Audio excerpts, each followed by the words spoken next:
On this episode of Between the Dates, our 4-state swing through the mountains could not be contained to just one episode. In the first part of our 2-part series, we head to Old Rocky Top, the great state of Tennessee, before heading towards North Carolina.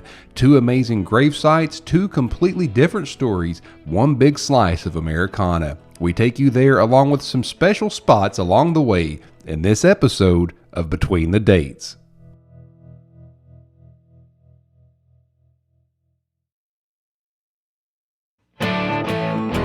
We've all seen grave markers and headstones, and normally they have 2 dates, birth and death, beginning and end. The events that occur between the dates tell the real story. Me, along with my team, bring you the stories, revelations, and history of what happens between the dates.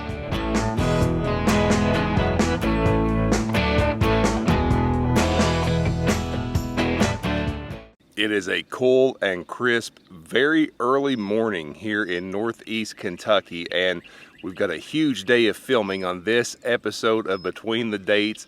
The sun just came out and so did I. We are on our way to Tennessee to visit the final resting place of President Andrew Johnson, which is the president that took over immediately following Lincoln's assassination. We are also, after that, heading to North Carolina to visit the grave of the McCrary brothers. You've probably seen them in the Guinness Book of World Records as the world's heaviest twins.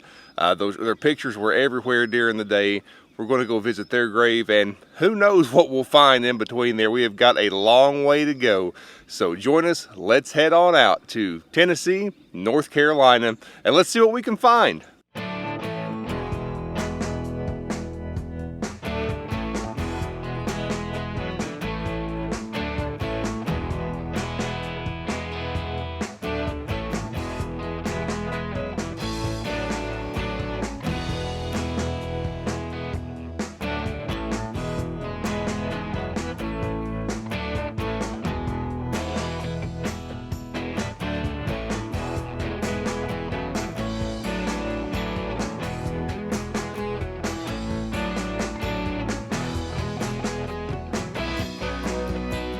We have made it to Greenville, Tennessee, the hometown of Andrew Johnson. This log house was built by a man by the name of Seth Babb. Now, Seth Babb was a Revolutionary War soldier, and he actually witnessed the surrender of Cornwallis at Yorktown. So we're going to take a look at this before we make our way up to the grave of Andrew Johnson.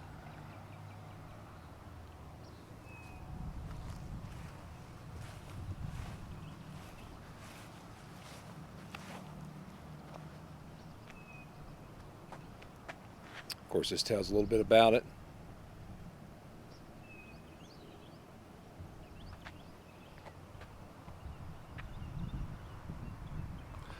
And actually, you don't see this a lot, but it's actually set up where you can take a look inside here.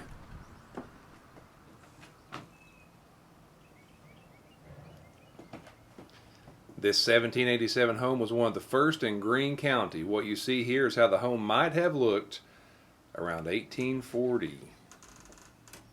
Very, very neat.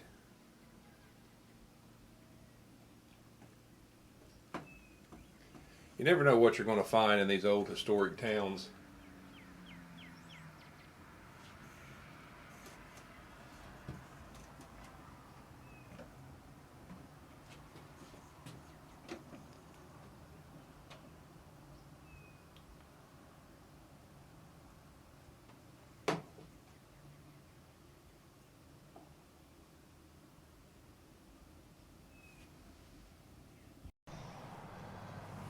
Back on the outside of the Seth Babb house.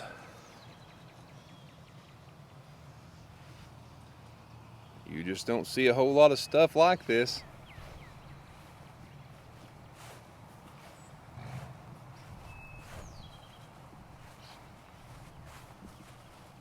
Let's go around to this side. We actually traveled. Of course, we started in Kentucky, our home state. We actually had to travel through Virginia to get here. So far in our journey, we've been to be our 3rd state we're in, and ultimately we're going to end up in North Carolina. But we got a lot of things to film today, So this may actually end up being a two-part episode. I'm not quite sure yet. We'll see how it all pans out. But yeah, if we see any stops like this along the way, I want to definitely show you all some of the sights here. Now, before we make our way up to the Andrew Johnson sites, I did want to take just a few moments to talk about him, because I don't know what type of crowd or anything will be up there, so I don't want to disturb anyone. I never want to do that in our visits. But, you know, to come in as he was Lincoln's vice president, he was actually a Democrat, Lincoln a Republican. We were during the Reconstruction period of the United States, trying to put this country back together after a bitter and divisive civil war. So they thought the way to do that would be to create a unity ticket, which Andrew Johnson was a part of. So let me ask you this: what does making presidential appointments when Congress is out of session, trying to readmit the states that had seceded from the Union very quickly without any protections to the former slaves, what does that get you? Well, it gets you impeached, and that's what happened to Andrew Johnson. Historians do not remember him too fondly, and you know, maybe that's fair, maybe that's not, but there were a lot of things that he did and did not do that led to that. And I mean, him squaring off with Congress probably wasn't a good idea. And my goodness, you just fought a war, and a lot of that war had to do with slavery and the freeing of people, and to have no protections in place for them, and to quickly try to bring the seceded states back into the Union without those sort of protections, I mean, could almost label him, even though he was he stayed with the Union even when Tennessee seceded, you know, it could label him as someone who could be a Southern sympathizer, you know, the losing side of the war. So didn't create many friends. On the flip side of things, though, the one thing that struck me, even though, you know, it seems like he kind of lacked the protections needed for the newly freed people, is even though Tennessee seceded from the Union, he actually stayed, he didn't join the Confederacy. He stayed loyal to the Union, which is a little surprising. So I'm thinking that maybe what happened with him is he was just kind of caught between two worlds, two beliefs, and did his best to appease both sides. And you know, anyone in leadership, even at a smaller level, knows it's trying to please everyone is a good way to become a failure. So, you know, I'm sure he had good points, bad points, all points in between. Like I've said before, history is history. So we just want to present that the best we know how, and more importantly today, show you the sites, show you the grave sites, and we'll see what we can get into up at the grave of Andrew Johnson, our nation's 17th president. So before we get to the cemetery, I want to show you all the Andrew Johnson homestead. This would have been his home.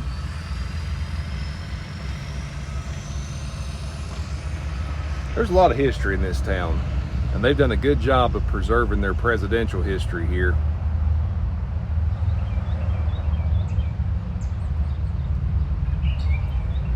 It says Andrew Johnson purchased this home from its builder, James Brandon, in 1851. To acquire the house, Johnson paid $950 in cash and transferred ownership of his two-story brick house on Water Street.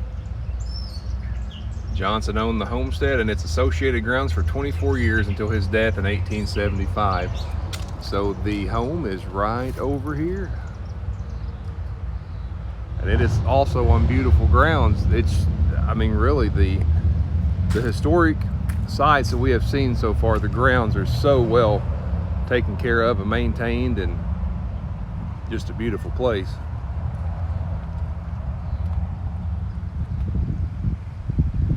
You can see the view from the home here.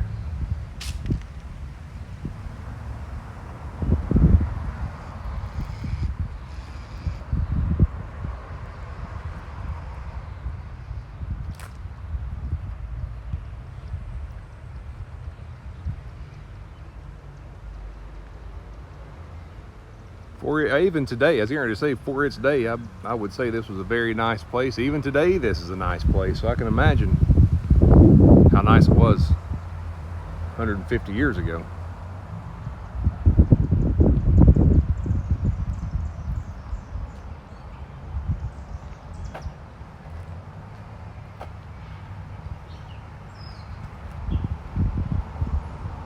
You can just see up the street there too, just how historic all this is. And I think they do offer tours here as well.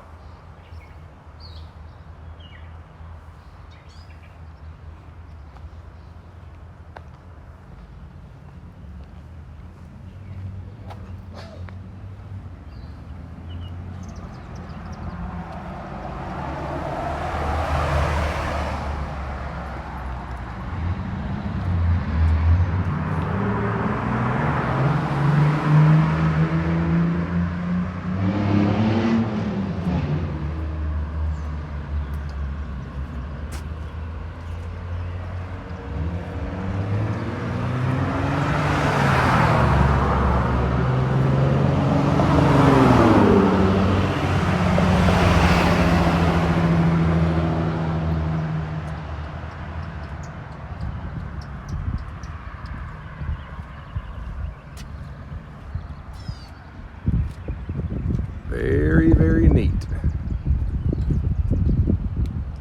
Have any of you ever been here to Greenville, Tennessee to see any of these sites, or any of you all from close to this area? I would love to know.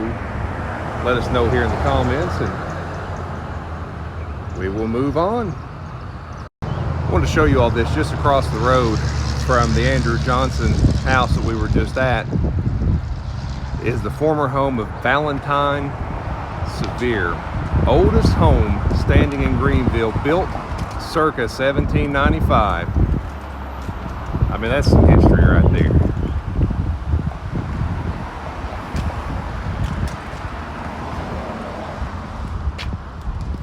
You can tell this is just an old historic city. Very beautiful. And something else, it was later owned by President Andrew Johnson. And I'll show you here. The house I just showed you all is right over there.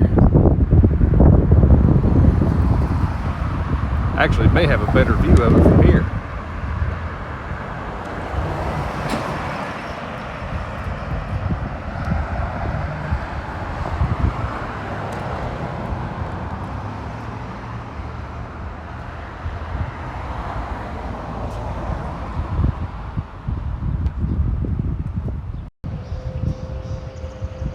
Old movie theater. Do you remember going to any place that had signage kind of like that? Let's see what's playing here. King of the Wild Frontier. Davey Crockett.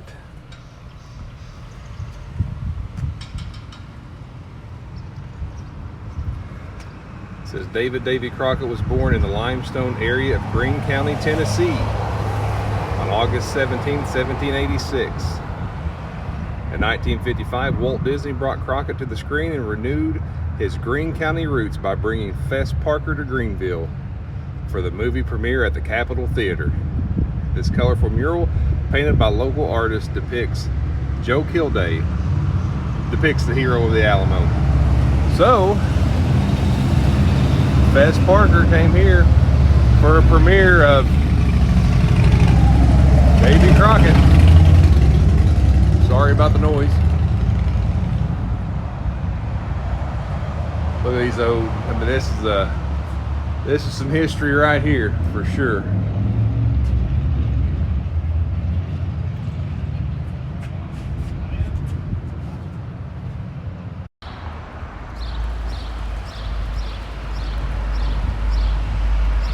It's the old Capitol Theater.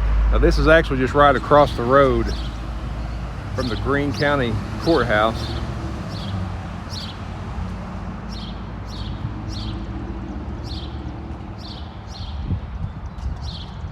And this says in 1861, delegates from every East Tennessee county except Rhea convened here for 4 days. The purpose was to keep East Tennessee in the Union after secession of the state. And you can see Andrew Johnson's name was amongst the leaders of that movement.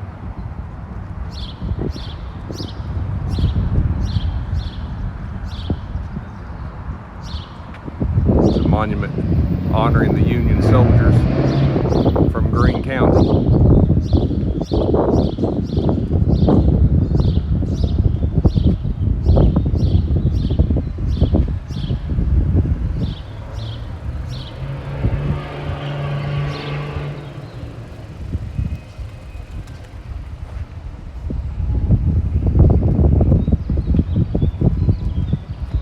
Now, have any of you out there ever heard of the state of Franklin in the United States?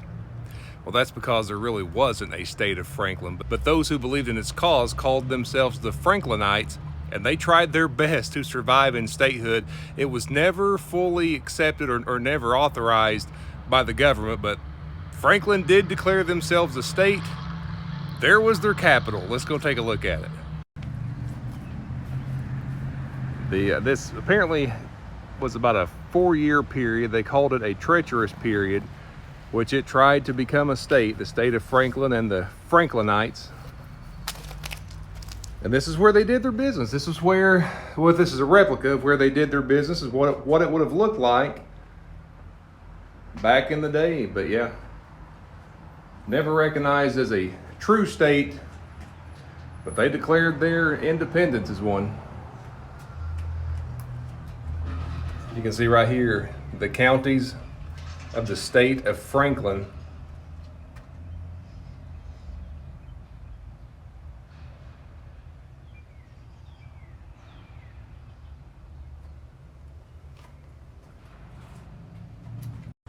Now, as far as time frame goes, this was somewhere in the 1780s, which was when, you know, the U.S. was, American territory was still in its infancy. We had, of course, declared independence, but there was still a lot of moving and shaking going on.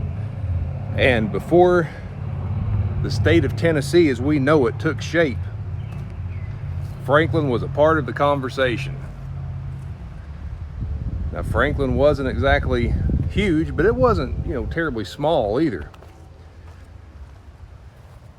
But the state of Franklin never got approved and was never a part of the actual states at the time, never got statehood.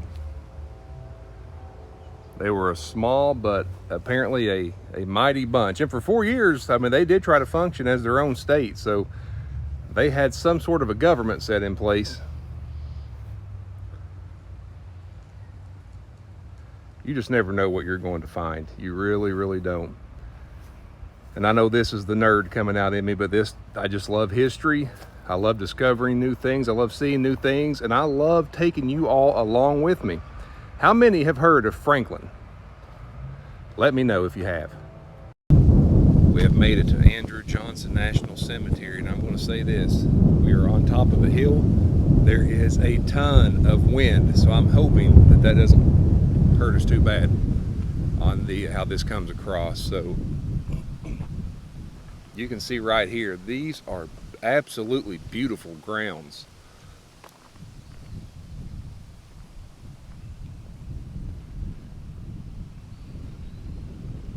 But I love history, and he's got a mixed legacy, to be sure.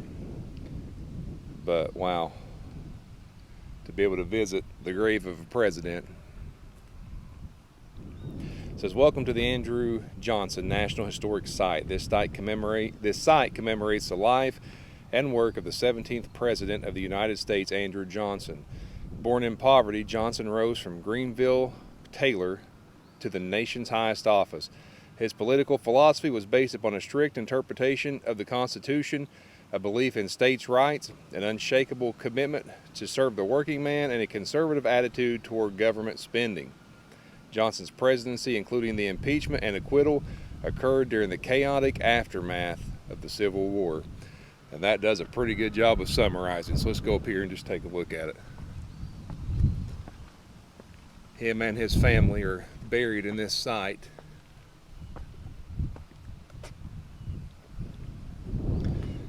This is the back side of the monument. We'll walk around to the front here in just a moment.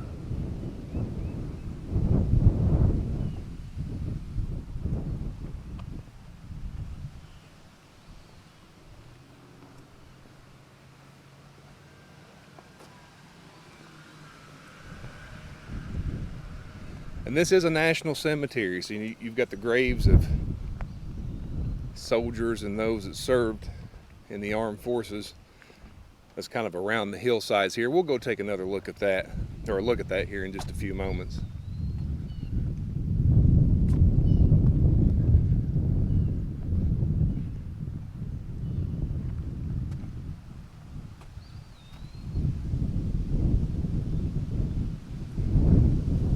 Andrew Johnson, 17th President of the United States. And here are the dates, between the dates. A lot of things happened between the dates. Born December 29th, 1808, died July 31st, 1875.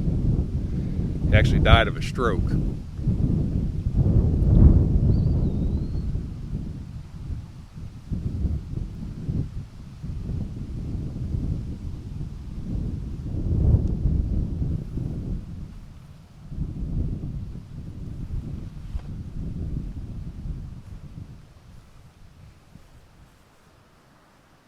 Eliza Johnson, born October 4th, 1810, died January 15th, 1876.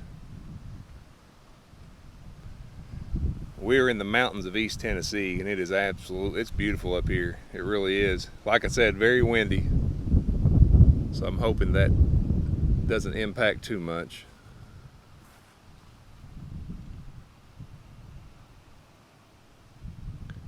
But just a beautiful sight.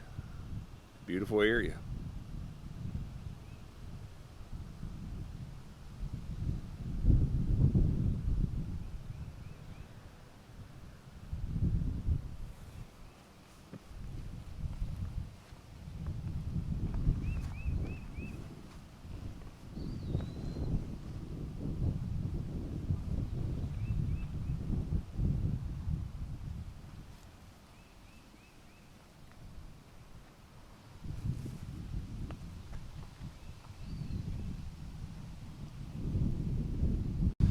Again, the wind is crazy up here, but I wanted to show you all the view from the top of this hill. I mean, it is magnificent. Well, I can see why they chose this site. This is a beautiful site. You can see the mountains off in the distance there.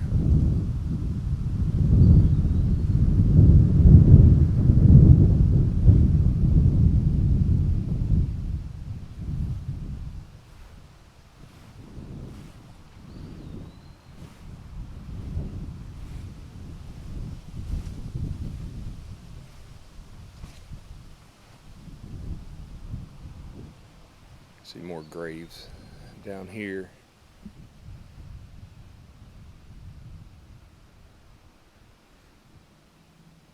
Beautiful day. There's a few people out and about here as well.